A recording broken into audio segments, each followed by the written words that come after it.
Thank you. Can everybody hear me? Yes. All right. So, Real Rent Reform is another coalition of groups similar to Alliance for Tenant Power. We work together to fight for stronger rent laws, and we were part of the fight in Albany last spring where we camped outside of the governor's offices. We got arrested together. We camped outside his offices down here in the city to say that if we don't get stronger rent laws, then we're going to lose rent stabilization, we're going to lose affordable housing, and our city is never going to be the same. And we need to fight like hell to preserve rent stabilization. So, as Raphael said, there are ways that the Democrat-controlled Assembly can negotiate for these changes to be made. So when they passed the rent laws last year, they decided that the next time it would sunset would be in 2019. That would be the next time the rent laws expire and the next time they can make changes to the rent laws. But they can do it at any time. It doesn't mean that they have to wait until 2019. And if they wait until 2019, are we all still going to be here, is the question.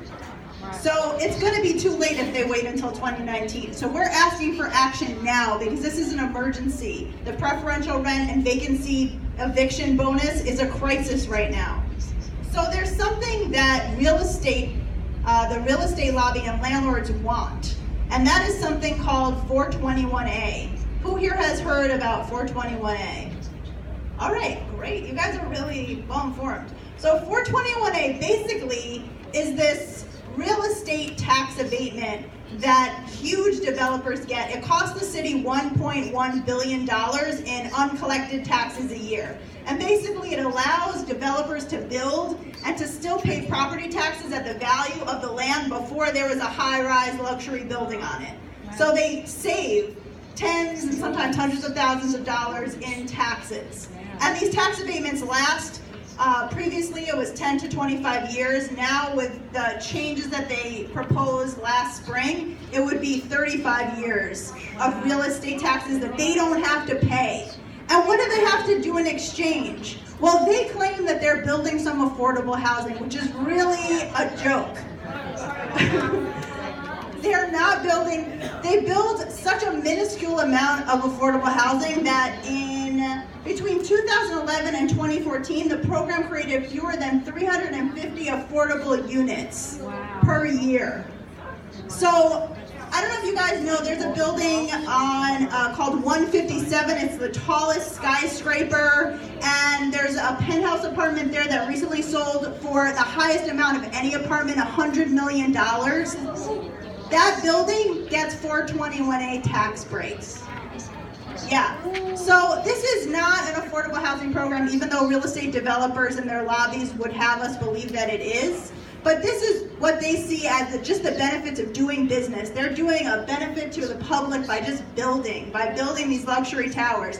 And it started in the 70s when the city was in a very different situation, when there was the financial crisis, when there was a lot of abandoned properties, and the city wanted to incentivize new construction. But it's outlived its purposes, right? Now it's really just a way that gentrification is fueled all over the city. All the high-rise glass towers that you see going up in downtown Brooklyn and Midtown, those are all being enabled by the 421A tax break. So this is what the real estate lobby wants from Albany. And an interesting thing happened last spring. The building trades, the construction workers, started to fight for union construction. Whenever the 421A tax break is used, the union said it should be built union. These should be good union jobs. This should pay good union wages. These should be safe jobs. And the governor thankfully agreed and asked the unions and the real estate board to come to an agreement in order for 421A to continue as a program. And they gave them 6 months to come to an agreement. But at the end of that 6 months, they did not reach an agreement. So the 421A tax break is currently expired. But we know, so that's good, but we know that it's not going to stay expired if the real